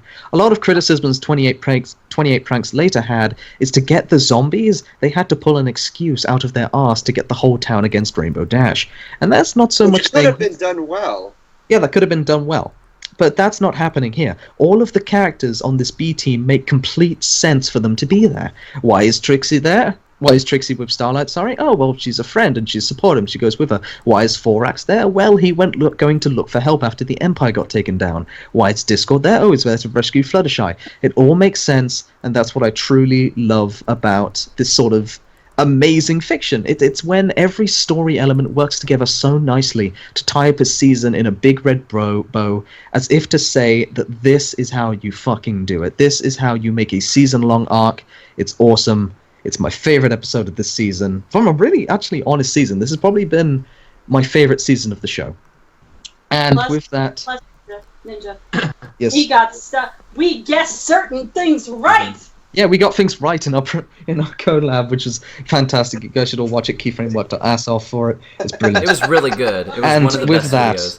I pass it off to the German genie himself, German A&Y. genie. Actually, guys, I do have to get going. I have to head to my friend's house. We're watching Survivor Series there. All right. So, Thank you unfortunately, I have to thank go. you for joining us, boys. See you later. No problem. And hope to see you guys in the next one. Yep. See you. Yay. All right. Yay. And it looks like our German genie ain't going to Do talk. I have to take this as a sign that the moment I enter, the voice of reason literally left the room? Yeah. Yep. Yeah. Pretty much. So I had this beautiful master plan of basically, because in the bad ones you all had more or less the same bad ones, that I was like, okay, challenge accepted. I come up with 3 good and 3 bad ones that nobody has mentioned yet. Especially since I don't have my official top 5 VNA list so far. However, then the last moment I got screwed over by British Ninja by destroying. I already went through basically 3 different good ones because everyone got mentioned, and I was so close to having my 3 good ones that nobody mentioned. Then British came along with his gauntlet of fire, so yeah. I'm kind of Just that I'm good. kind of They'll happy talk for about the- it in a way. Like, I'm kind of happy for the way out. Toon just offered me to that only I'm allowed to do 1 each. So I'm here only we go. saying that. A&Y. I'm only saying that For the because we have bad 2 other people in episode, here. which is also bad for personal reasons, I have to say, stranger than fanfiction. oof. Oh. Okay. Oh, because here's the thing. I mean, there are a lot of interesting and good aspects about the episode, yada yada yada. No, the problem is, a week before this episode came out, I actually had to travel to England in order to get away from my usual video games and whatnot, to sit down and start writing a script for a new My Thoughts on video. And I had this brilliant idea of going over the development of the show, of going over the question, is the show getting better or worse? And then this episode comes out and basically tackles this exact topic, and I was like, no, I'm writing the first script in months, and you take it away from me, show. Screw you! So this episode is your least favorite because it took.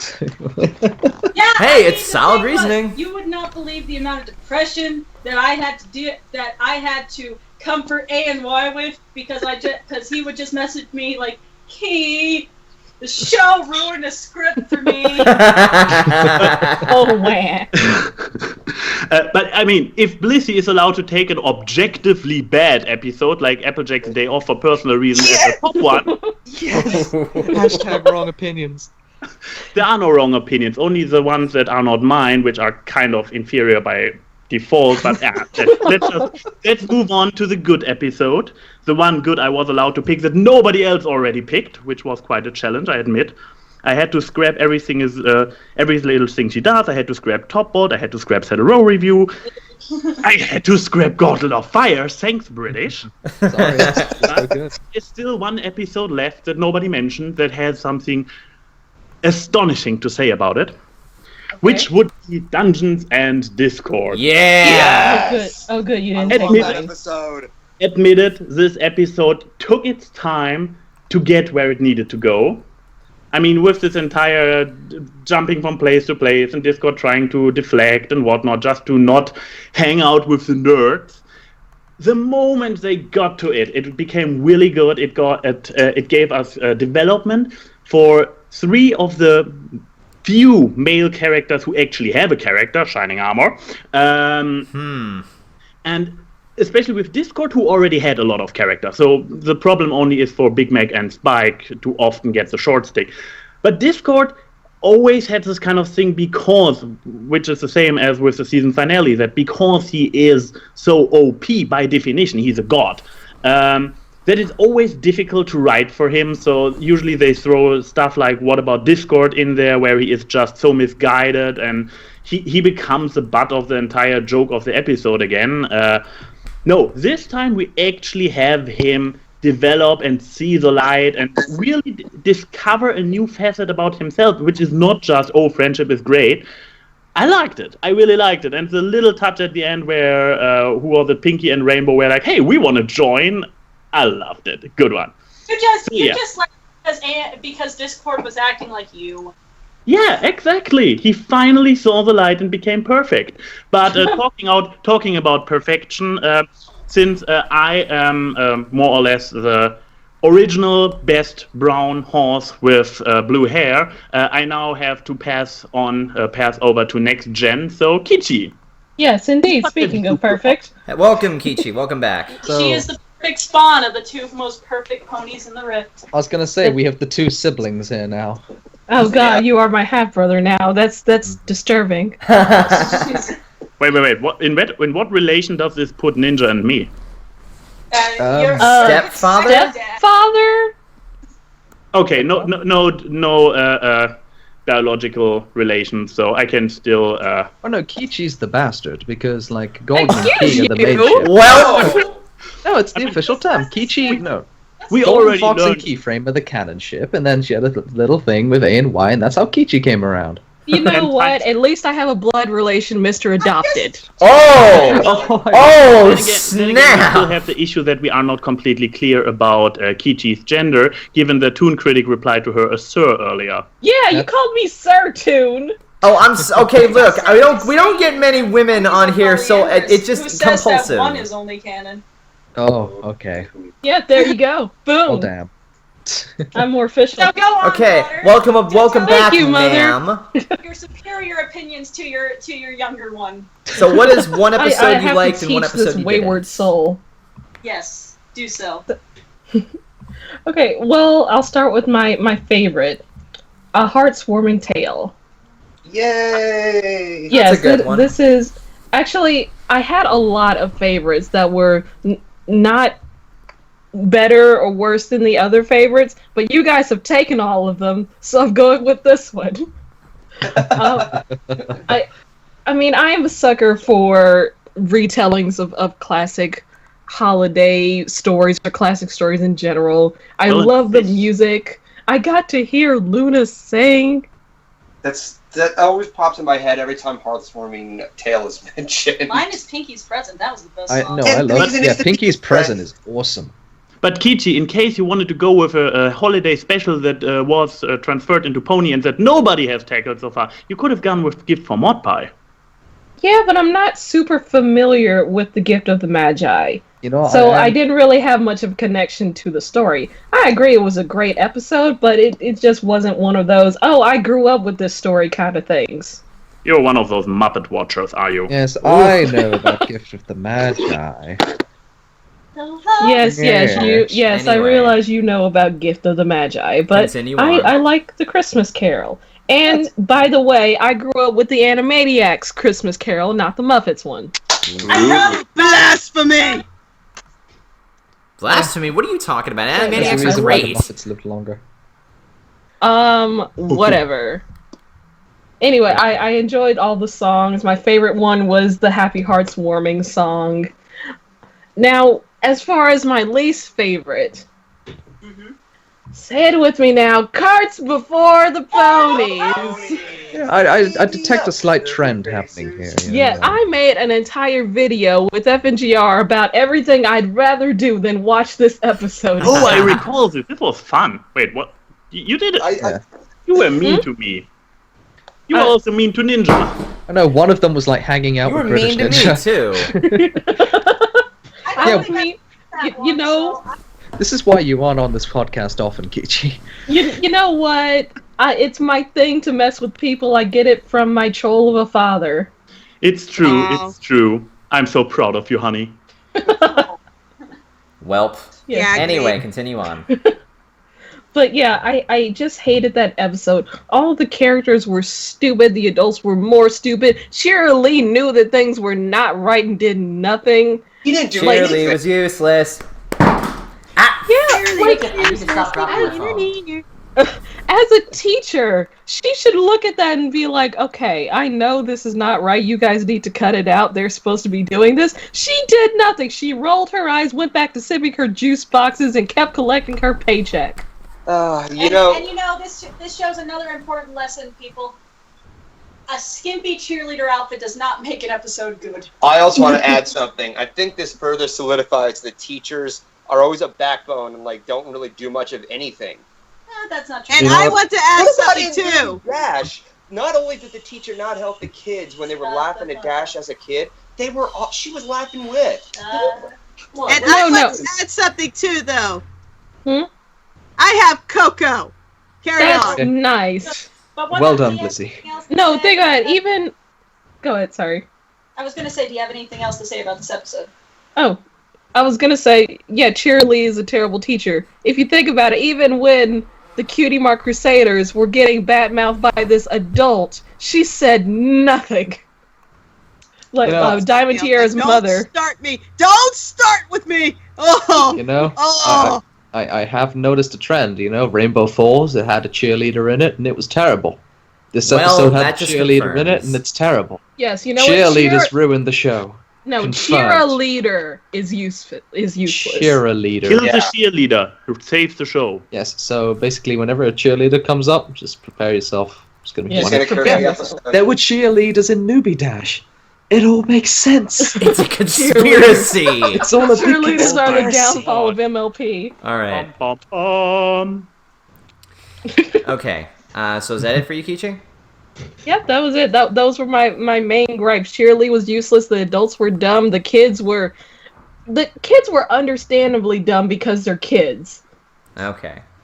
Well, that's the show for today. No. There's We still have nobody else in this We chat have room, one nobody more whatsoever. person. We have one more person. Now, for all those who were able to donate, you will help unlock this because for the first time ever, we are bringing in someone from the chat to talk on Roundtable is Magic, and that He person is watching you all. Yeah, by the way, he's already been decided, so don't say, is it me in the chat, like... Yes, I already decided it about 20 minutes ago. So, and it just so happens that this person was originally going to be a guest at one point, but this just makes it easier for me now. So everybody please welcome the Watchful Pony. Yay! Don't get comfy. We will chat hello? you. Is he Hello? there? Sir? He's still muted, I guess. I think He's just sitting there watching. Oh my god! He says, I'm mute. Oh my god! God damn it, I was still muted. Yes. There we go. Welcome, Watchful, to the Roundtable. I think you know what to do here. If you'd like to shill yourself, you have about This 10 is more seconds like the to. octagon table at this point. It really is, Yeah. but Well, it's round. It hasn't corners. Don't they teach you anything? No. Have you seen our teachers in Equestria? All these squares make a circle. All Anyway. these Let squares make a the circle. unicorn speak! anyway. Let the red unicorn speak! Watchful, welcome aboard. Tell us your favorite and least favorite episode of the season. You got the floor. Alrighty then. Since I want to end on a positive note, we'll start with the worst list, and this is going to get redundant because it's also card before the pony. I guess this is just the universally hated episode of the season. Yeah, But yeah. Well, It's the I mistake. picked my different choice. Congratulations, ANY, you are a special snowflake. yes. I know. Anyway, And let I'm him- let him hot, which speak. is a paradox. Let him speak, guys. But yeah, my complaints are honestly pretty much the same as everyone else. The main six that are in this episode, Rainbow Apple, Jack, all that, they're completely ungodly annoying, and it does feel good that the CMC like finally stand up to them at the end, but it's too little too late in all honesty. I was half expecting them when they said, well, why didn't you say anything? I was half expecting them to say, we did. And also, while I like the card designs, and I'm actually probably one of the few people that actually kind of like the song in this episode, but everything else wasn't all that good. And I think what makes it even worse, especially for me, is that it was written by someone who is quickly becoming one of my favorite writers, Ed Valentine. It honestly, like, I don't want to say it breaks my heart, but it does, like, made me worried for Ed Valentine as a writer. That he wrote 2 great episodes and then gave us this. Thank God he came back with Fault in Our Cutie Marks. Mm-hmm. That was made by Ed Valentine. Yeah. So, yeah, it was. So, what did you like about this season?